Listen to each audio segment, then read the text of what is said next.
So Daniel, you were telling me that you studied French for 10 years. 10 years. Can't remember what I can do. Je m'appelle Daniel. Bonjour. Bonjour. What else? Like, je voudrais, I can order something in a restaurant. And what else? And all those weird sentences that you get told at school where it's like, I can't remember, is cat masculine or feminine? Masculine. Masculine. So le chat c'est sur la table and things like that. Like the useless sentences that you're never going to use really in real life. You know, I know a few of them still. In Toronto with Daniel Radcliffe, in snowy Toronto with Daniel Radcliffe. You like snow? You like this ambiance? I do actually.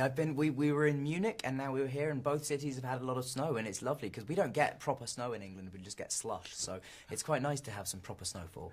This weather kind of resembles the weather that you could have had in The Woman in Black. Yes, it is very atmospheric, and you know this film is all about and one of the great things that James done in the film, James Watkins, our director, has, you know, he takes time to build the atmosphere and build the suspense, and he's not afraid to take that time to really set up, because he knows, I think, you know, James's great skill in making this film is that he keeps the audience in a slight state of tension for the whole time, so that when the big jump scares come, your body is sort of ready for them. He's a really clever man. Did you jump when you saw the movie for the first time? A couple of times. There's actually 3 or 4 bits that James put in that I didn't know about.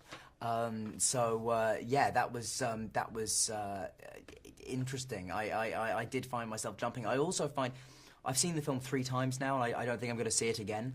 But I watched last night at the North American premiere, and there's one scene where I'm walking down a hallway, and it's a long shot. And I really felt last night the tension building in me, even though I know what's going to happen. I know, but James is really a master of building that tension. It's the first movie you do after Harry Potter. Did you have, like, really a hard time choosing the role, the movie? Did you read a lot of scripts? We read quite a few, but when this came in, you know, it was a very easy decision because I loved the story. That was the main thing that drew me to it. Was the story is so compelling and so gripping. You knew the story before? Because I knew it's been a TV series, it was a TV radio, play, obviously running for 22 years now in London, and of course the original book. I hadn't seen any of them at the time, but I was obviously aware of The Woman in Black, of kind of what the story was and what the play was, but I didn't know it in great detail, and obviously our adaptation is slightly different, but you know, what attracted me to it first was the story, and I wanted to be a part of telling that story. Also, Arthur is a very complex character, and so that was kind of fun to, you know, to sink your teeth into some of those. Also, in Potter, everything was always shown, and there was a lot of dialogue, and you know, explaining things to the audience and to each other. But really, with this film, it's about what's withheld and restrained, and yeah, I'm pleased with the finished product. And you're playing a father for the first time, like yes. At the end of Harry Potter, like we see that you have kids and everything. But yeah, but really properly, yeah. Now. How was it taking a baby in your arms? Well, the very little baby, when we did the scene of the birth, I was terrified. Like, I was so, like, you seriously, these parents are going to let me hold that child? Like, I've never held a newborn baby before, and this kid was about, you know, was 2 days old, maybe. So that was quite scary, but then as soon as you hold him, you just go, oh my God, you're so sweet, and you're just like a little person.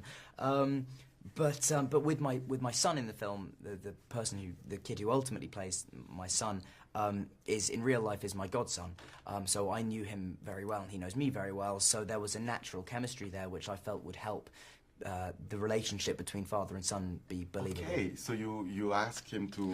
I asked James to audition him again with a few other boys, and they all auditioned together, and you know, some of the other boys were really good young actors. Most were a little older than Misha, but there is no substitute for having a real natural chemistry, and so ultimately that was what won out. Would you see you become a father at 22, or you? No, I'm ready to wait a little while longer than that. Certainly. Diapers and everything. You know, I'm not sure that's for me just yet. I'm definitely gonna have some arrangement with it. I always thought if I could be the one that gets up in the middle of the night, maybe I wouldn't have to change diapers. I don't know. I don't think I'm gonna be any good at that part. Next project, Kill You Darling? Kill Your Darlings, yes. It's a film. I'm playing a 19-year-old Allen Ginsberg in a film about a murder that was sort of the catalyst for forming the Beat Generation. It's a fantastic script. It will undoubtedly be the biggest challenge I faced to date in my career, and I'm getting ready to rise to it. You make good choice. Oh, well, Very proud of you. I think so. Thank you and very Sean much. Connery thinks so too. Sean Connery thinks so too, which is awesome, which is this. fantastic. He, you know, What happened? Like, I don't know. Somebody just said it to me the other day. Somebody was saying, "Oh, Sean Connery is really admiring your choices and your work," and I was just like, "Oh, wow." James Bond. That's so cool that, you know, somebody who obviously, you know, it was again very famous for playing a character and has managed to carve such a career for himself after that. It's wonderful that he's taking an interest even. And you're gonna go see How to Succeed in Business in Broadway. I am. See what Joe Jonas is doing. Nick Jonas, yes, Nick, absolutely. sorry. But no, not at all. I hear wonderful reports, not just from audience members but also from the cast. I'm so excited to see the show. I will be sitting there willing him on and willing on the whole show. I'm going to be very, very proud of all of them. Because you're a tough act to follow. Oh well, you know, he's doing a wonderful job. Thank you. You did Thank a you, sir. wonderful job in this movie. Oh, thank you very much. Thank you, sir.